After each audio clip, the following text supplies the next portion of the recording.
This is Mr. Keith Morris. And this is Mr. Dave Markey, who is the gentleman that put this together. The way that it went down actually was that about 7 years back, we were told to start accumulating and putting together our visual library, our DVDs and our videos. And we had one of the sports action television network, some of the guys that worked for one of these X game companies wanted to make the documentary. So it's like, hey, why not?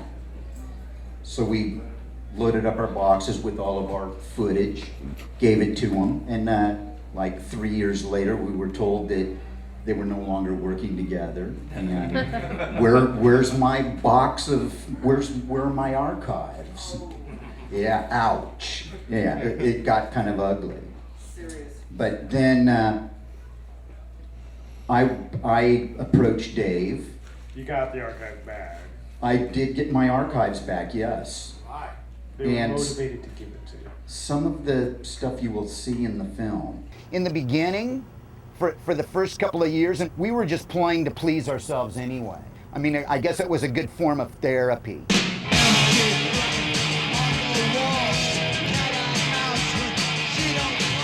Thinking to myself, well, I'm a vocalist. Lucky's a drummer. Greg's a guitar player. All we need is a bass player and we could be a band.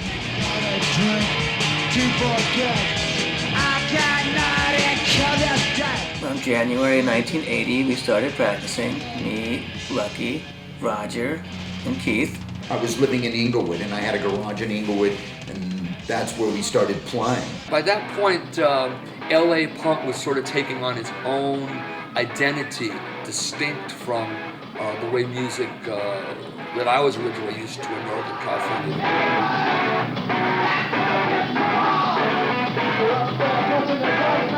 I thought that Keith was the best front man in LA. And I was like, I can't believe you want to be in a band with me because I can barely play guitar. The Black Flag vibe was, we're gonna blow things up, whereas the Circle Jerks were the guys that wanted to party and like, let's have a good time, you know, our day jobs suck and life blows, and let's just, you know, get together at night and orgy and just like make a bunch of noise and have fun. I had become completely in love with cocaine. I was up to maybe a case and a half, 2 cases of beer a day. Private swing party Friday and Saturday. I was pretty unhappy, and there was friction. You know, when you're around people for as long as we've been around each other, all sorts of resentment start to pop up. We were gonna write some songs, we were gonna record some songs, we were gonna pass out our demo, we were gonna get millions and millions of dollars, and we were gonna be as big as Nirvana. 93756. Best time to call is Friday and Saturday afternoons. People want to live on the edge. People want to like be dancing on the razor's edge and not know what's going to happen. And that's what it was like at the shows, and that's what the music embodied. See you there. The first screening go, Dave. I guess it went well. You know, I was nervous as hell. I usually don't get nervous. I ate fish and chips across the street before the screening, and I thought I was going to throw up, but No more Ida Pita. I held it in. Yeah. Sad Ida Pita's gone. Sad lots of things are gone.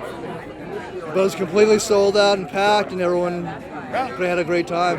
What did you think of the movie? What's your review? I loved it. Yeah, it tells the story of the Circle Jerks, one of my favorite bands, and the story is a great story. Yeah, it was. I worked on it seriously. You know, I gave it my best. I gave it all I could. You know.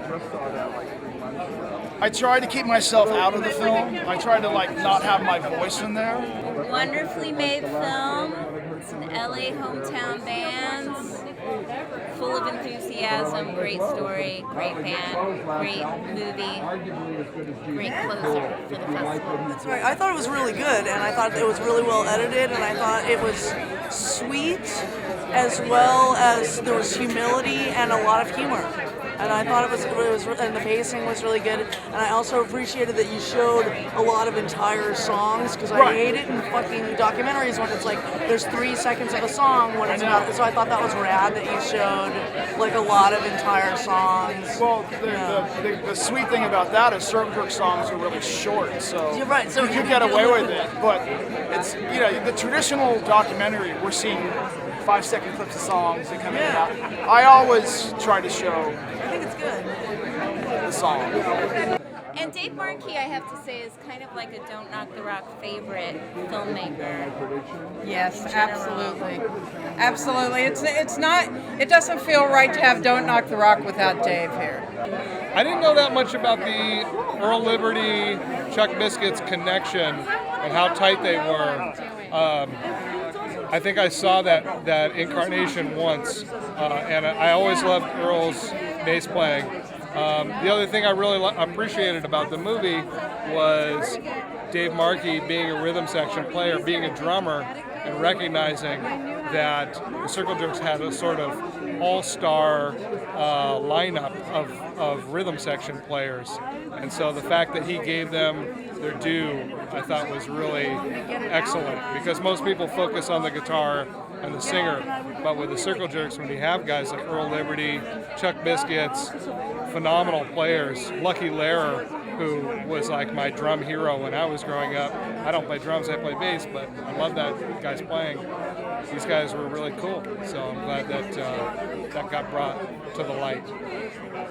How'd you feel about the Circle Jerks movie? You know, I really liked it. He put it together really well. Told the story.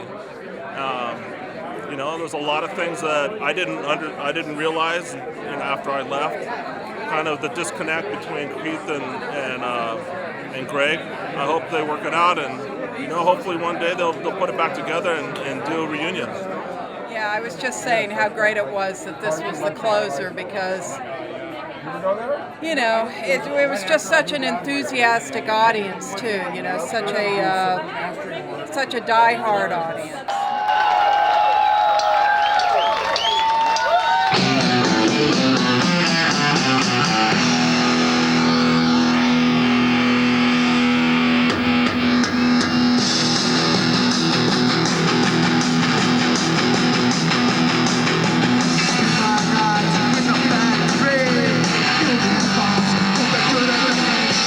It's my job, can't you see?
earliest footage, I think. Slob movie.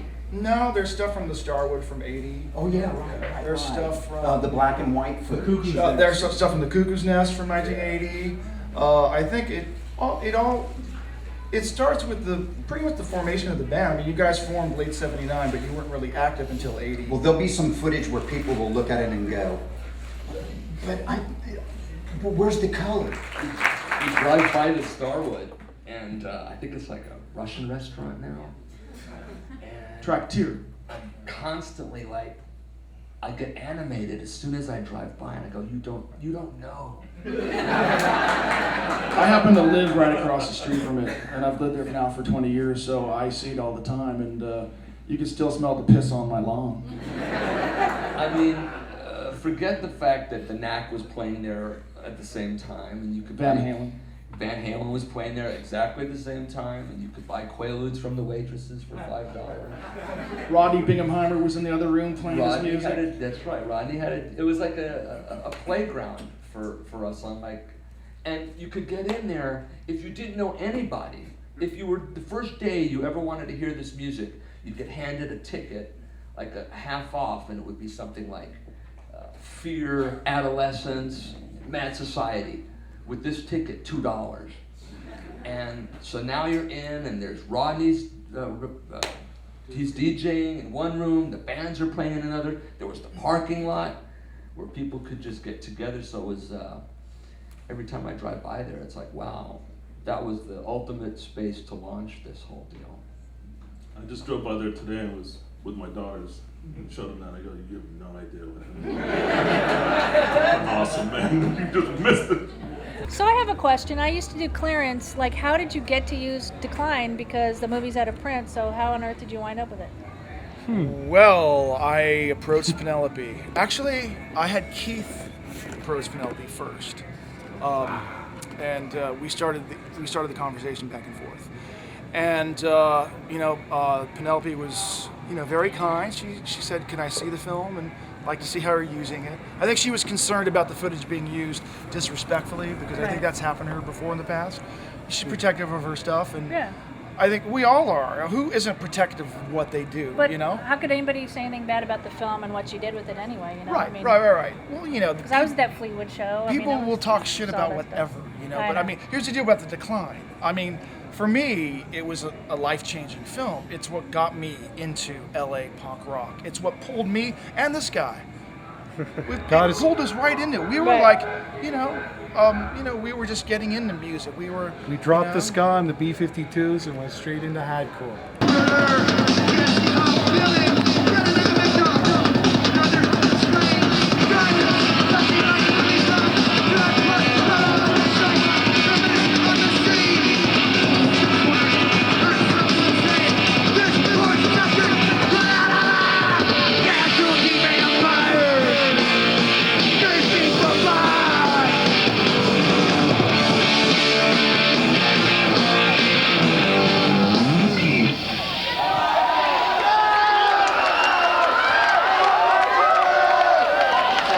What's this fighting shit?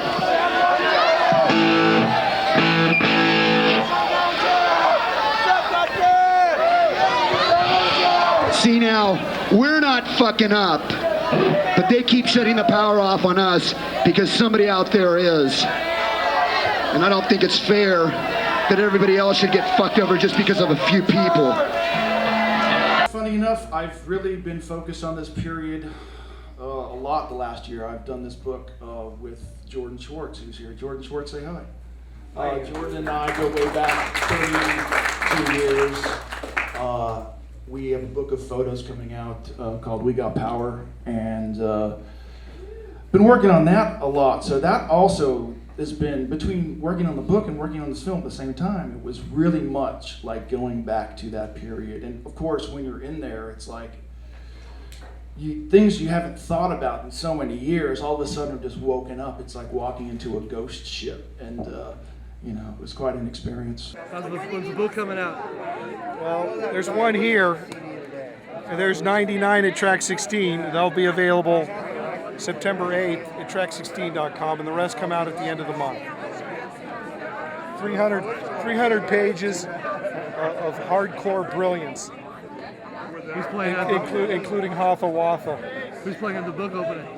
We have the Adolescents, Saccharine Trust doing a pagan icon set, maybe with Earl Liberty, maybe not, but definitely with Rob Holtzman on drums. The Last,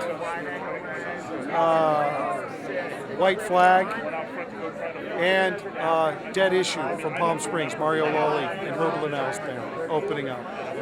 All for free, all for use. Let's see the book. Huh? Yes. Product shot.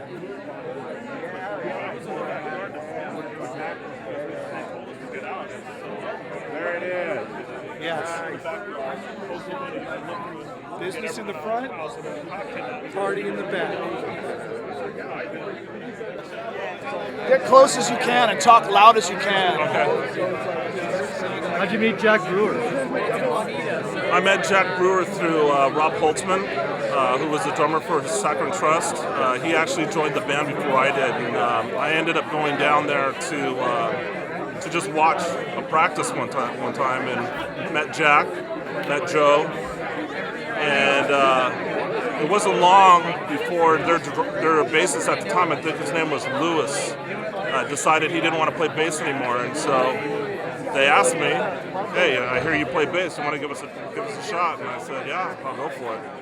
Ended up playing with Saccharine Trust at the time. How long were you in Saccharine? I was with Saccharine for about 2.5 years, 2 years or so in the beginning. We were together. They had probably about 10 songs or so at the time, and they were getting ready to record. So, we started rehearsing a lot and getting ready for this for the Pagan Icon record, and pulled it off. How did the crowds react when Saccharine was opening up for Black Flag?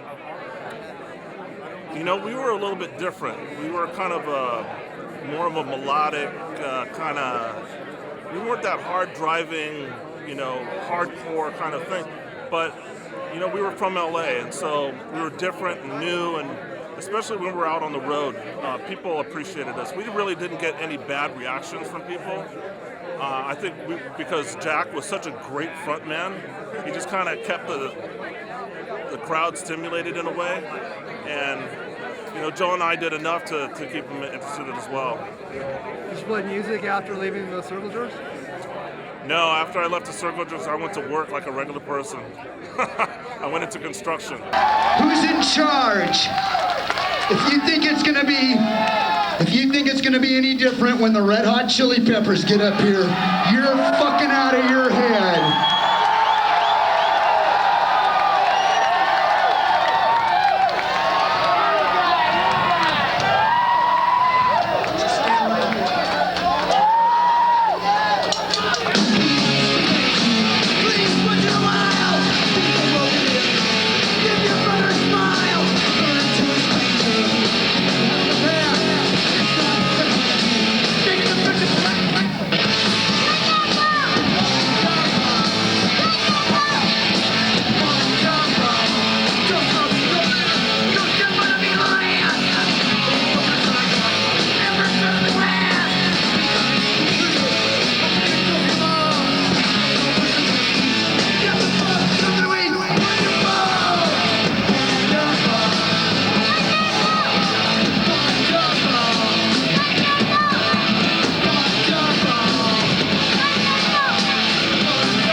DVD September 25th, and you'll all be able to, enjoy it. I was just gonna say, if you could turn your minds back 32 years, like what would you guys think about tonight? Like, could you even conceive of it? I couldn't conceive of it. Never.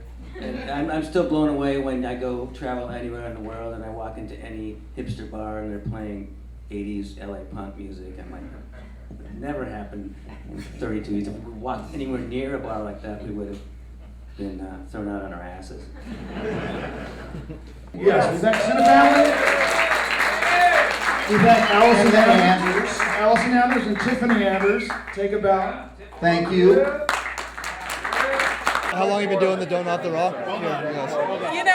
It's kind of our 8th or 9th year. We actually can't remember, but we've been doing it a long time. I think it's the 9th. Yeah, we think it's the 9th. So much fun. You should sign it too. He worked on this movie. He did? Yeah. That's Awesome. Dave Travis. Hi, Travis Dave. worked on this movie. That's a great movie. Here, let me film you.